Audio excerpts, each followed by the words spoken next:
Heat waves, heat domes, heat advisories. Cities across the U.S. are experiencing the effects of extreme temperatures this summer. In some areas, record-breaking heat is exacerbated by lack of green space and too much concrete and pavement. These areas are known as urban heat islands. On this episode of Technology Today, we're talking to SwRI engineers who have developed a new tool to identify urban heat island danger zones, where conditions put human health and safety at risk. We live with technology, science, engineering, and the results of innovative research every day. Now, let's understand it better. You're listening to the Technology Today podcast, presented by Southwest Research Institute. From deep sea to deep space, we develop solutions to benefit humankind. Transcript and photos for this episode and all episodes are available at podcast.swri.org. Share the podcast and hit that subscribe button on your favorite podcast platform. Hello and welcome to Technology Today. I'm Lisa Benya. This summer has been brutal here in SwRI's home city, San Antonio, Texas. We've had our share of triple-digit temperatures. So this is definitely the right place to research ways to mitigate the effects of urban heat islands, or UHIs. They occur with dense concentrations of pavement and buildings, which absorb heat and raise surrounding temperatures. UHI temperatures can be as much as 20 degrees higher than other nearby locations. During the hot summer months, the temperature spike could be dangerous or even deadly. Our guests today are SwRI engineers Shane Siebenaler and Justin Long. In collaboration with the city of San Antonio, they have developed a comprehensive data analysis tool to help metropolitan areas curb the effects of urban heat islands for vulnerable populations. Thank you for being here, Shane and Justin. Thanks for having us. Thanks for having us. Happy to do it. So such a timely topic. We are in the depths of the summer heat right now. So let's start with discussing this concept of urban heat islands, or UHIs. How do you identify an area as a UHI, and what are the key characteristics of these locations? Shane, if you want to get us started. Sure. So imagine that you're at a park, you're playing in the grass, there's water features, tree shade. It may be a very hot day, but it's bearable. And then you go in to walk to your car, and you notice that as soon as you get in the parking lot, it's much warmer than it was when you were playing. And the asphalt is absorbing sunlight and radiating heat, and that is what you're feeling. So imagine not just your parking space, but imagine 3 city blocks of nothing but impervious cover, absorbing heat, maybe buildings that are impacting the ability of wind to move by you. And what you end up with are these UHIs, or areas within an urban environment where the temperature can be significantly different. Even on a hot day, just imagine multiple degrees hotter. And then one thing that makes it even worse is that heat doesn't go away immediately at night. And so one of the problems that we have here in South Texas, even on a normal summer day, is running your air conditioner late into the night because it takes a while for that temperature to fall. UHIs are more prone to having those spikes last even longer. All right, too much pavement, not enough breeze or wind to cool things off. So what are some of the heat-related problems that people can face in a UHI zone? Sure. So let's start with the people side. There are a lot of vulnerable residents, so either people who are elderly, young children, who have different elements that are more affected by heat. When it is hot outside, you are less likely to exercise, which means you're less likely to get the health benefits from exercise. If you have a job that is in a non-air conditioned space, it is going to be more uncomfortable and potentially deadly. You can run the risk of heat stroke, heat exhaustion. So on individuals, there are quite a number of impacts that these UHIs have. And then if you kind of step back a little bit beyond like one person, so wherever you have these hot zones, you're going to consume more power. So there's higher energy costs in a city like San Antonio that has a mixed electric portfolio, including coal. You're going to have poor air quality from the fact that you are generating more electricity, and also even things that you might not think of on a day-to-day basis. So let's say that there is a little bit of rain or a leak from a pipe.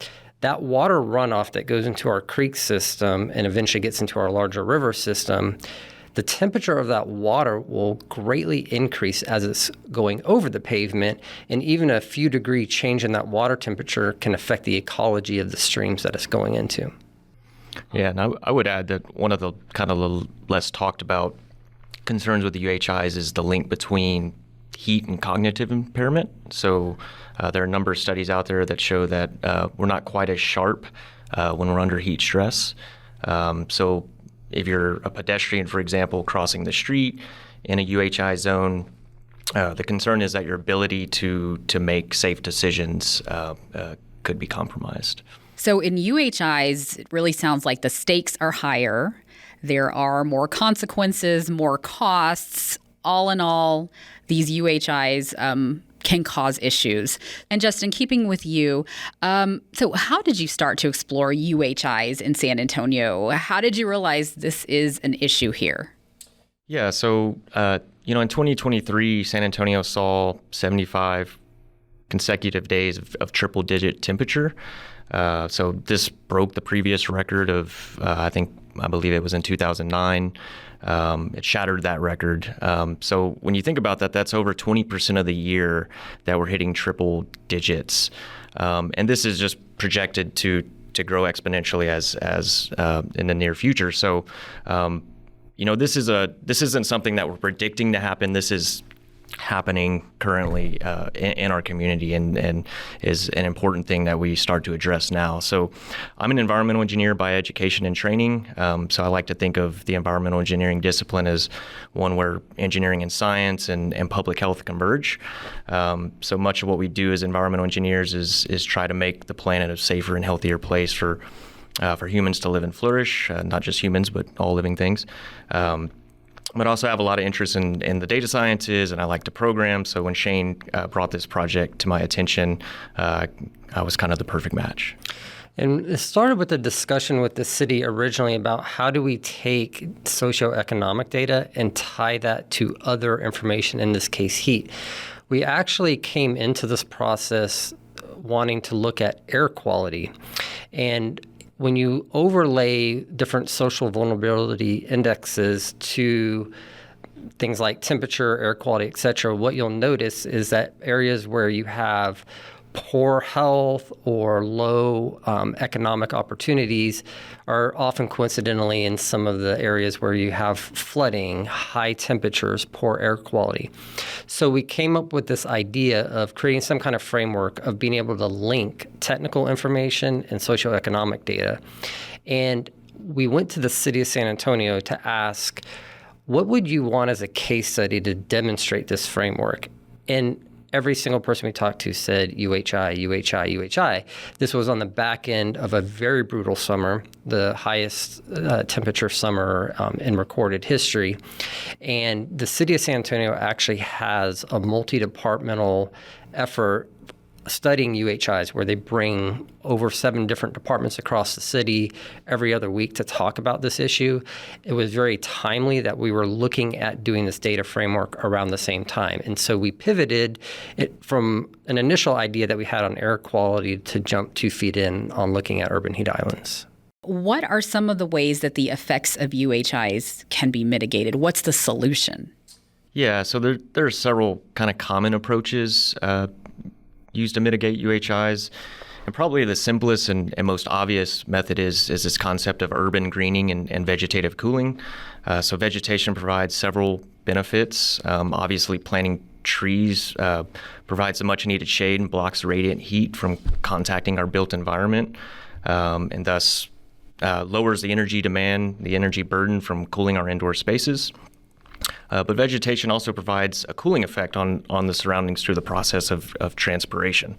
So when a plant uptakes water through its root system and transports that water to its leaves, the process of converting those liquid water molecules to the vapor phase before it's released through the stomata of the leaf actually absorbs heat energy in the form of latent heat. So that process actually has a cooling effect on the surroundings. So plants are literally nature's air conditioners. So it's kind of the most obvious and easiest method we can apply to mitigate UHIs. Another common method is installing highly reflective materials to our surfaces. So these are surfaces with high albedo or high reflectivity. Albedo is a technical term for reflectance. So typically high albedo surfaces are lighter in color, so think white, and low albedo surfaces are darker in color, so think black. So if you have two vehicles next to each other, one is black, one is white, in the middle of a hot summer day, the white car has much higher albedo, higher reflectivity, so it will feel much cooler to the human touch.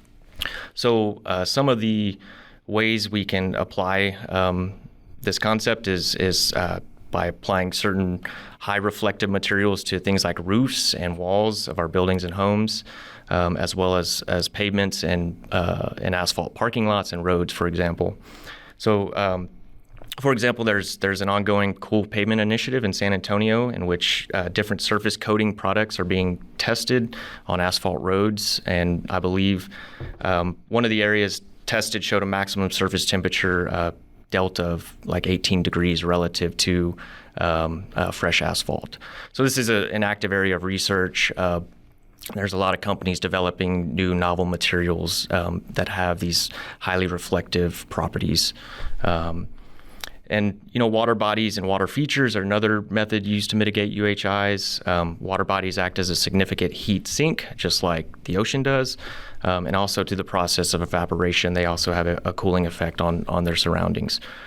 So water features, such as fountains and splash pads, for example, not only have a cooling effect, but also provide aesthetic and recreational benefits as well. And finally, probably the most important and proactive ways we can mitigate UHIs is through proper urban planning and design, as well as improvements to the efficiency of our homes and our buildings. So there are many ways we can incorporate vegetation and even engineered shaded structures early on in the design process, even in an artistic way in our public spaces. There's a few examples in various parks around the downtown area in San Antonio where they've incorporated these really nice artistic shaded structures. And again, this is all about kind of manipulating the energy balance within our built environment and reducing that energy burden and the amount of anthropogenic waste heat that's being generated. All right. So many good solutions there. I love that. Plants, water features, those reflective materials. And I really liked what you said about urban planning, starting thinking about UHIs and the concept of cooling things down at the design phase. So I think that's really important. So tell us about your comprehensive data analysis tool. How does it work? What type of data is it collecting? Yeah, so the tool is what we refer to as the Heat Island Exploration Tool, or the HIDE tool. I love that acronym. That's probably what we should all be doing in the middle of the summer, is hiding, right? So it's a web-based application that was created using the Python programming language, specifically using an open source Python library called Dash, which provides the user interface kind of dashboard of the application.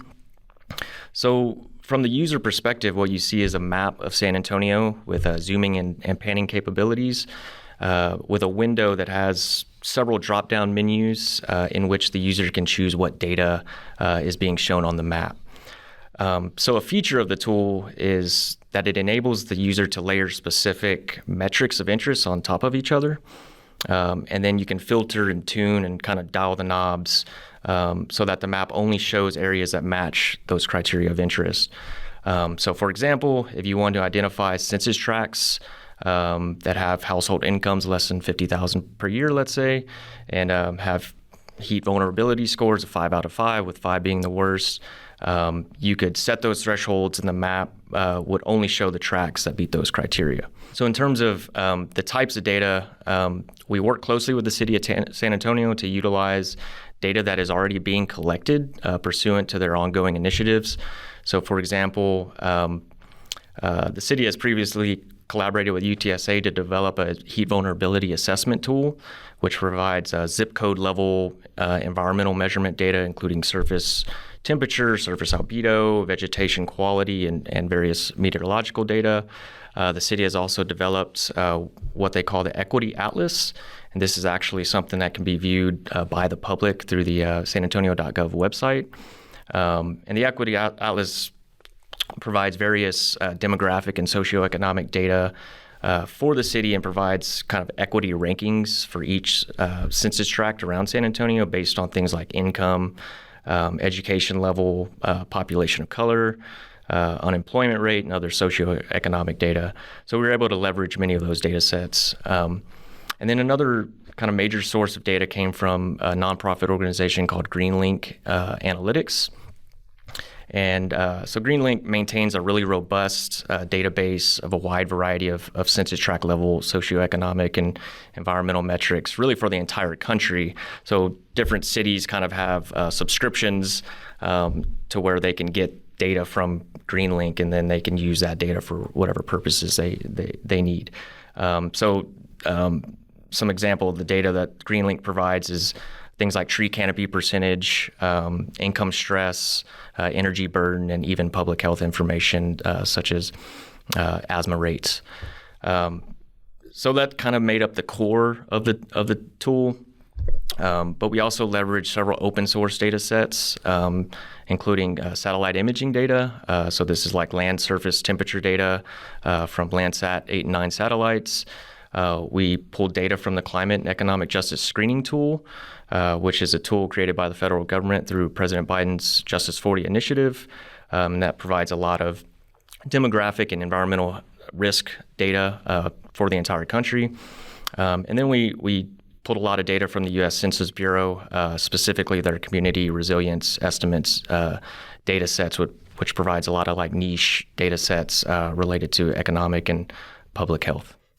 So the tool uses over 230 different data sets, and the beauty of it is that you can draw correlations between multiple different parameters. So as an example, one of the case studies we used with the city was looking at bus stops. And so if you have a certain amount of money to install shade structures at bus stops, where do you put them? And so what we did is looked at where do you have the highest temperature? So where do you have these urban heat islands?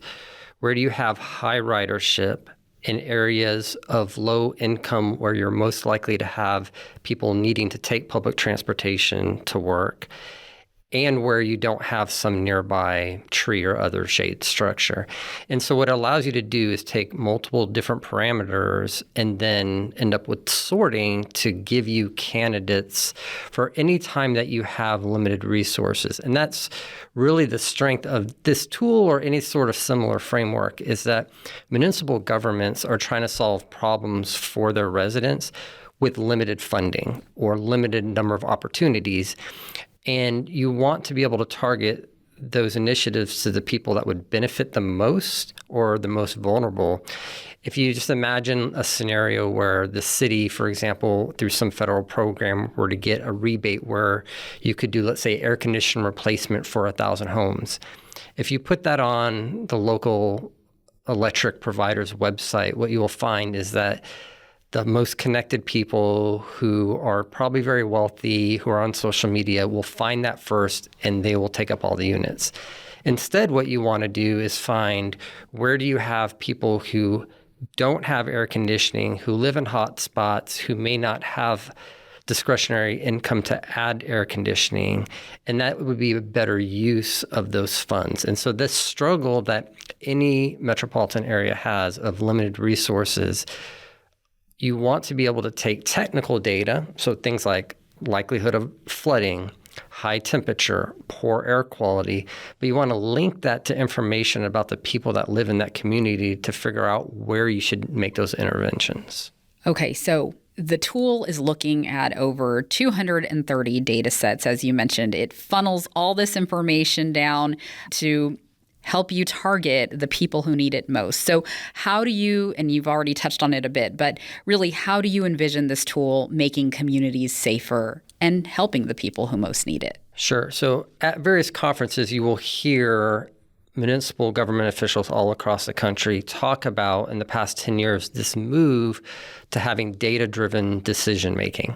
So they want to be able to use data and then understand the impact of different interventions. So as an example, Justin was mentioning the city of San Antonio is starting some cool paving programs where they're going to take certain segments of street and apply a coating to the surface that's more reflective and should drive that temperature down.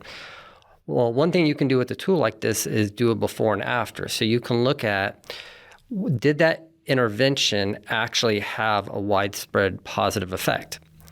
So you can look at temperature before and after. And if the answer is yes, and let's say that that tool is used to select where to do that pilot program, it's a living model. So now you can update it because now you've checked off one of those streets from your list, and the tool can sort based on new information, including updated temperature data of where do you go to next. So the way it makes communities safer, more resilient, is researchers, government officials using the tool and the data in the tool to inform decisions and then look at the impact as a way of predicting how to use similar programs in the future. So how long was this tool in development? Yeah, so this is a internally funded project that was done in several months. And actually the biggest time crunch here is getting access to the data. The data comes in all different forms. And also we have data from satellites at 1 meter resolution. We have some data that's census tract data, some at the zip code level. So finding a way to put it in a common format was the biggest time crunch. But this can be replicated for other data sets. It can be replicated in other metropolitan areas. As long as there's data, this general framework without a heavy lift could be adapted to study very similar problems in other areas. All right. You developed this tool using data from San Antonio, but as you just mentioned, this is a tool that can be used anywhere. Do you currently have plans to branch out and use it in other cities? Yeah, so the thing about UHIs is that they have significant spatiotemporal variability at all scales. So there's no two states, cities, or even tracks that are the same. So what that means is that it's critical for cities to perform their own independent analysis using city-specific and even hyper-local data sets to properly characterize their own UHI impacts and potential mitigation measures. So to answer your question, the current plan for the tool is to support San Antonio's heat resilience initiatives. However, the framework, as Shane mentioned, of the tool in terms of how it integrates these various data sets, these multidisciplinary data sets, could be used as a model to be applied to other cities. Okay, so they would just need to take the initiative to gather their own data. Right. And get that as accurate as possible for their communities. So did you have any unexpected or surprise findings when developing this tool? Sure. So as engineers and scientists, we focus a lot on the technical data. So in this case, temperature data. What we don't have as much exposure to is the socioeconomic information. And it's not a surprise that we see a lot of variance across San Antonio. San Antonio is very infamous for having a lot of economic segregation. And so, for example, even though we have some very wealthy parts of town, almost 18% of San Antonio is below the poverty line. As you start to look at what is the impact of that economic disparity on access to resources, healthcare, et cetera, to me, the most surprising piece of information related to life expectancy. So if you go just a few miles down the road from where we are today, recording this, to area code 78207, which is on the historic west side of San Antonio, and you compare the average life expectancy of somebody in that zip code with somebody on the northwest side of San Antonio, there's an almost 20-year gap in life expectancy. Wow, 20 years. 20 years. And when you hear that, you think maybe the comparison between an industrialized country like the United States versus a third world country, not something that geographically is 10 miles apart. And this relates to things like access to resources, different, access to healthcare. And a tool like this can also help point to what those solutions are. So these are compounding factors, but that big change in life expectancy is very alarming and it's very real. And that was, I would say, the most surprising element of doing this work. I mean, that's really shocking. So you're saying that beyond finding these urban heat islands, when you put all this data together and you're sifting through it, you can find other ways to help these communities or find out what's lacking in these communities? You can find out what's lacking in these communities, and it can also inform how you solve the problem. So Justin, for example, was mentioning the most robust way of reducing urban heat islands is through planning, urban design, trees, etc. Well, take a part of the city that doesn't have sidewalks, that doesn't have any sort of right-of-way or that the city owns to be able to put in trees, that maybe has very narrow streets. You may be limited in retrofitting an area based on the resources available, including San Antonio recently, not related to urban heat islands, had a program to hand out free trees that people could plant in their yard. One of the problems they ran into is that in some of the areas that you would want tree canopy cover for UHIs, there's not adequate irrigation systems at these homes to handle the tree in its infancy. Also, trees take many, many years to grow to the size that would actually have a positive benefit. So it is not a pick one size fits all. So a tool like this allows you to look at not just where do you need to have an intervention, but what are the most practical interventions based on the physical characteristics of that area. So that's interesting because you think, oh, we need more greenery. You think about trees. But is there a plant that you think would work well to have some sort of almost immediate positive effect on a UHI? So most plants that would not consume a lot of water, that can provide shade, are typically smaller.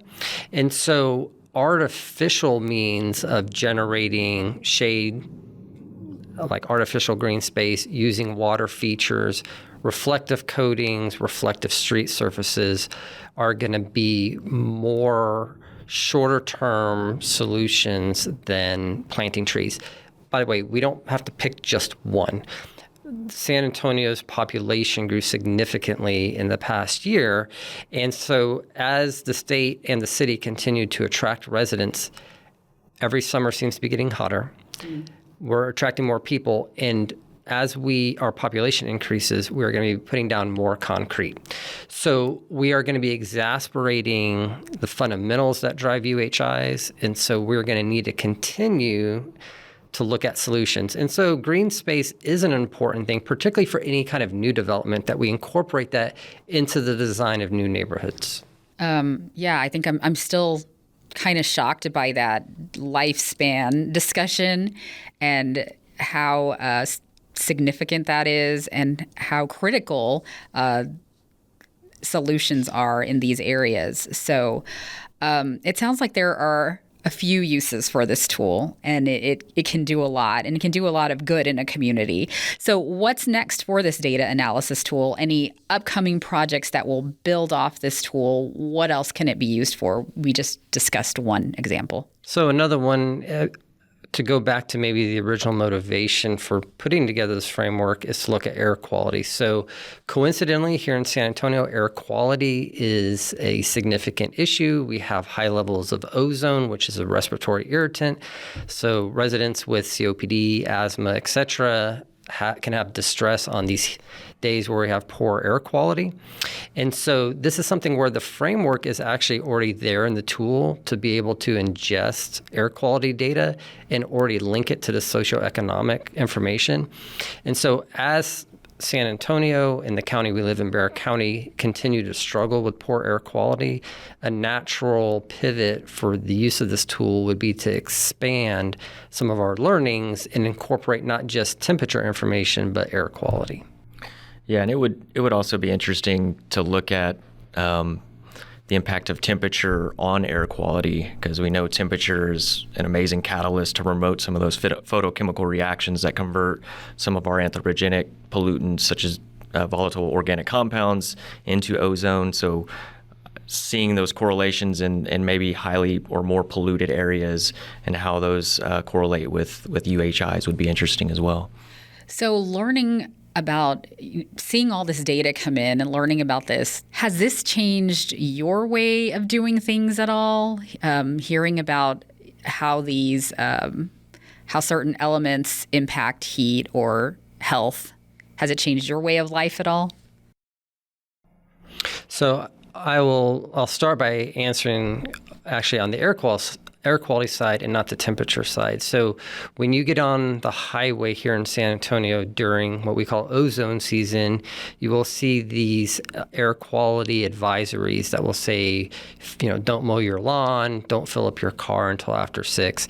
And for many, many years, I saw those signs, was like, that's nice, but just kind of continued on with my day-to-day life. In doing this kind of work and understanding the impact of what if you spill a little bit of gasoline while you're filling up at the pump can have on the air quality of your neighbors, it does drive you to make behavioral changes. And so one thing that this kind of tool or this kind of assessment can do is allow you to make personal decisions that, while small, can have a positive impact. The bigger impact is, as researchers, we are now armed with data that we can use to help influence policy, the use of resources, and we are now working with our partners in the city to try to use this data to actually go solve problems in the neighborhoods that are most in need.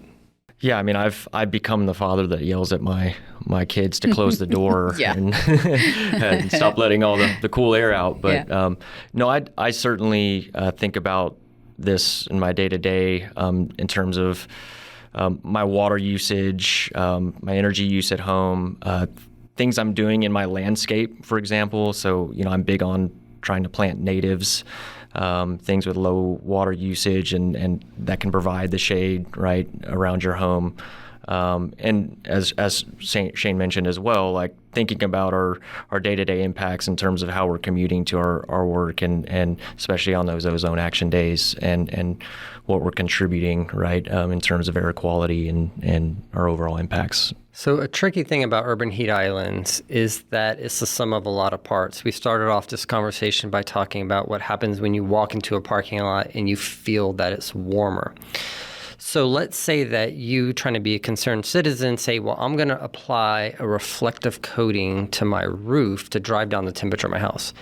That will work for your house, but it is not going to cool your entire neighborhood. You need to have a critical mass of reflective features. So, for example, you could apply coating to a very short segment of road. And if you're standing immediately on that road, you'll notice the difference.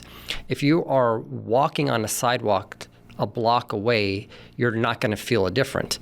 But if you have enough roads in that area that have this reflective coating, if you have enough roofs, if you have enough tree canopy, there's an aggregate effect where you can lower the temperature of the entire neighborhood.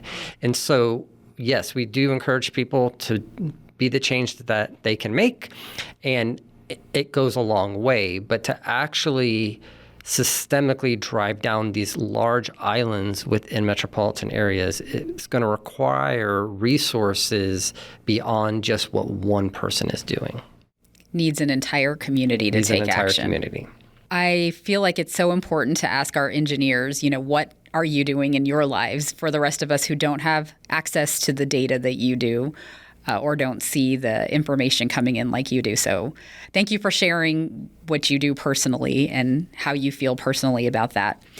I did have another question for both of you. What have you enjoyed about this research project and developing this tool?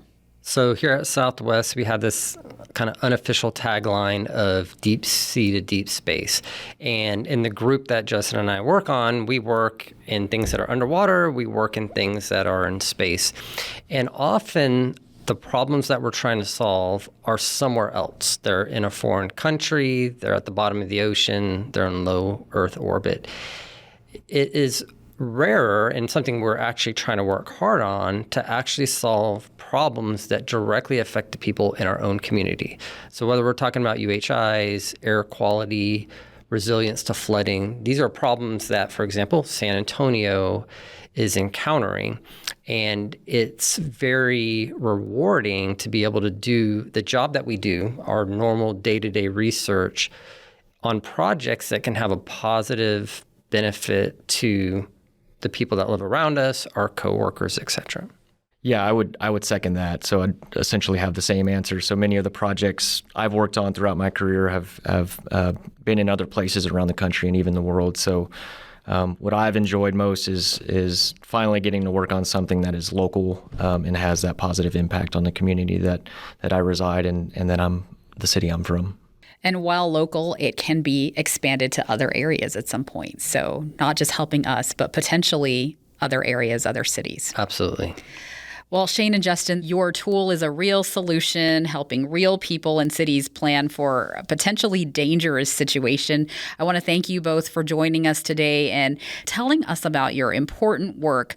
I'm really looking forward to the impact it will have in San Antonio and beyond.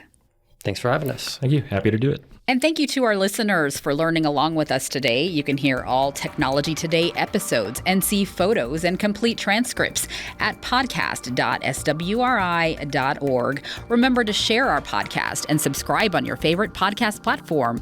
Want to see what else we're up to? Connect with Southwest Research Institute on Facebook, Instagram, X, LinkedIn, and YouTube. Check out the Technology Today magazine at technologytoday.swri.org. And now is a great time to become an SwRI problem solver. Visit our career page at swri.jobs. Ian McKinney and Brian Ortiz are the podcast audio engineers and editors. I am producer and host Lisa Pena. Thanks for listening.